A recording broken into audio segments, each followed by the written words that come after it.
Save किया था ना? मैं सिर्फ इसलिए गया था क्योंकि उसने मुझे कॉल किया, that's it. But listen तो. Save it for someone else. जिंदगी में सेव करना जरूरी है, मगर जब बात पैसों की हो, सिर्फ सेविंग से काम नहीं चलेगा। इक्विटी म्यूचुअल फंड्स में इन्वेस्ट कीजिए और अपने सेविंग्स को आगे बढ़ने का मौका दीजिए। Mutual fund investments are subject to market risks. Read all scheme-related documents carefully. It's important that I tell you what is the last thing I did before I sat down to record today's Cut the Clutter.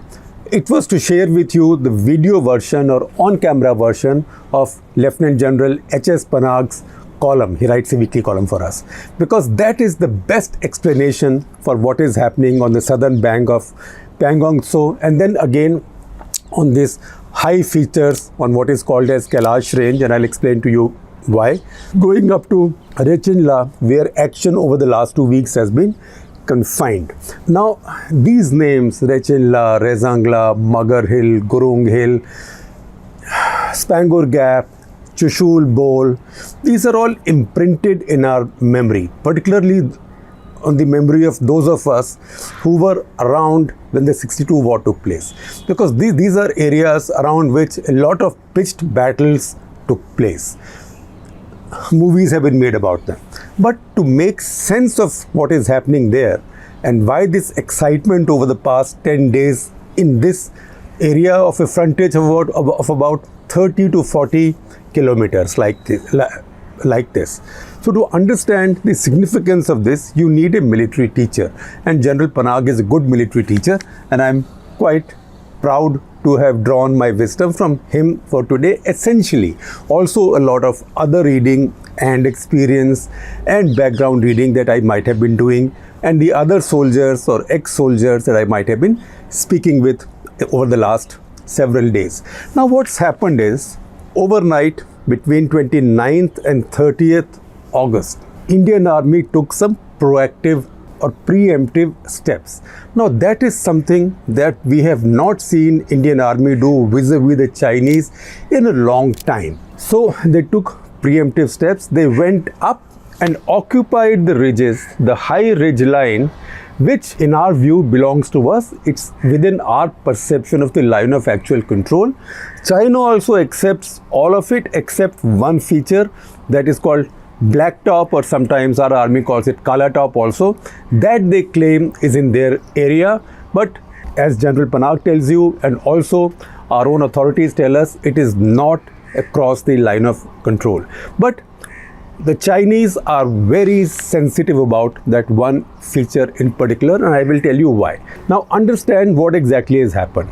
What's happened is that Indian Army, now for the first time in this 4-month standoff, has changed the status quo in a region. So far, all proactivity came from the Chinese. So what exactly has happened on the ground? Let me try and explain in 3 or 4 quick points. First of all, our forces thought the Chinese were trying to again act proactively in this area as they had done on the north bank of Pangong Tso and in Depsang and in Galwan, although there the forces are separated now, and one part of Gogra Hot Springs. One is separated, one still has some complications. But in each of those cases, the Chinese had made the first move, and after that India was defending, or India was trying to restore the status quo. But they were altering the status quo. So in this case again, there was suspicion that they were trying to alter the status quo by coming up to the ridgeline on what is called as the Kailash Range. It's called Kailash Range because from one end to the other, it reaches what is the Kailash Parbat or Mount Kailash. And it's about 360 kilometers from west to the east, a little bit north to the south also. It's very difficult to explain directions like that without a map behind you, but you can see the map. In fact, I'm using the maps. 2 maps I'm using are from General Panag's article. There is nothing confidential about these maps. These are US State Department maps based on satellite imagery and the drawing of line of actual control, which is the Indian line of actual control, the Chinese claim line, the international border. Those are all done by General Panag with a thick pen. So there is no claim of these being precise or these being accurate, but these are indicatively very accurate and very important. So understand that. Now you have this Kailash Range. Why is this Kailash Range in this area, this frontage of about 35-40 kilometers, so important? Starting on the one end, I'd say with Helmet Top, or even before that, something called Thukang, which is on the south bank of Pangong Tso. North bank is so far where the action has been as yet, because that is where those fingers are.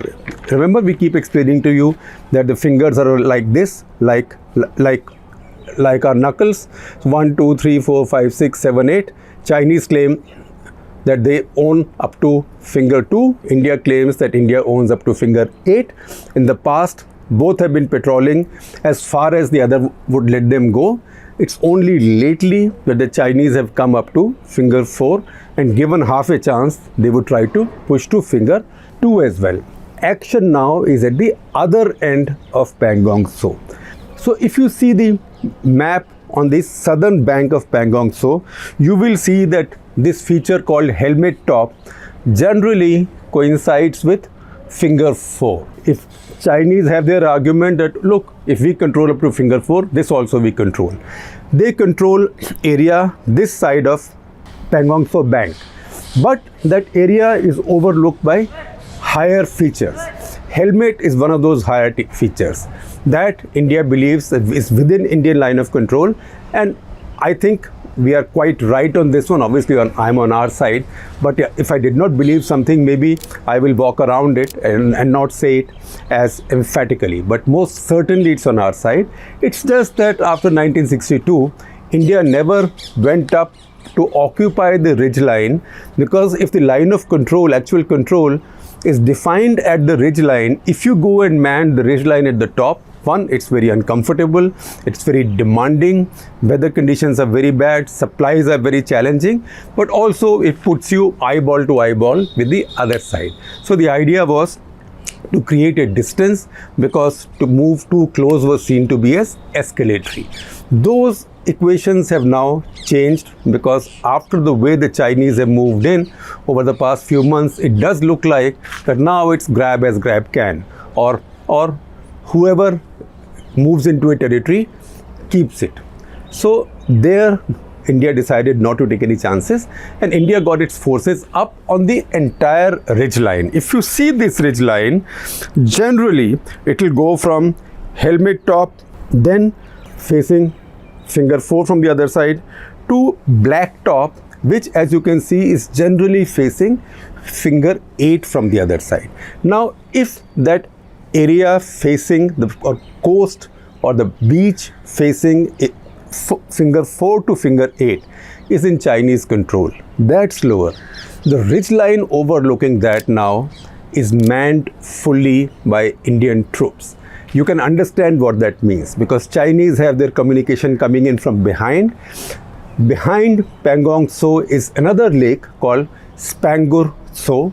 Originally the international border, as India inherited in 1947, international border passes through Spangler Tso. So it's not that far. And that is somewhere where highway G219, that is the very important Tibet-Xinjiang highway, also passes. In fact, this is the area where the gap between the line of actual control and the international border is the narrowest. It's also true that most of this area is not what the Chinese had taken earlier by stealth as part of their exciting grab, but these were areas that they captured in 1962 and never vacated. Obviously, they wanted to create a little frontage between their highway and the Indian line and the line of actual control with India. So now getting on to this ridge line, which is the highest feature here, India threatens all of this Chinese communication, its highway, and the rest coming in from behind. And the Chinese see it as a big threat. Now, the other thing that you have to look at geographically, once again, we are not tacticians or strategists, but we can keep our eyes open, and everybody knows that one who has the higher ground does better than the one who has the lower ground. It's like the old thing that we used to play as children, हम तुम्हारी ऊंच पे, हम तुम्हारी नीच पे, right? So जिसके पास ऊंच है उसके पास फायदा है. Now there is a gap, flatter terrain within this range. It's like a gap within the range, within the Kailash range. And that gap is called, on the Chinese side or Chinese controlled side, it's called Spangler Gap, because it comes in from Spangler Lake. On the Indian side, it's called the Chushul Bowl.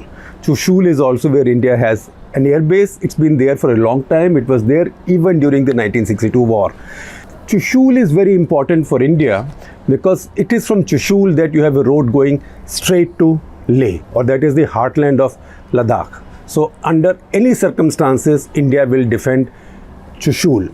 That's one. For the Chinese to attack Chushul or try to make a big entry into Ladakh, into the Indian heartland of Ladakh, or Ladakh's heartland in India, they have to come through the Spangler Gap into Chushul Bowl. Why?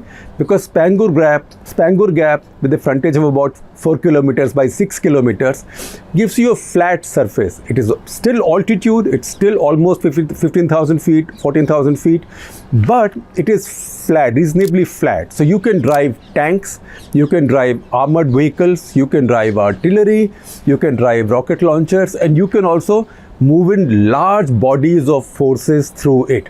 And when you come to the Chushul Bowl, once again, because it is flat land, you can operate at a higher force level instead of the usual mountain warfare of one company defending against a battalion, a hill feature, or a battalion trying to take a hill feature from a company. Then it no longer stays like that. So a big battle can break out between these mountains.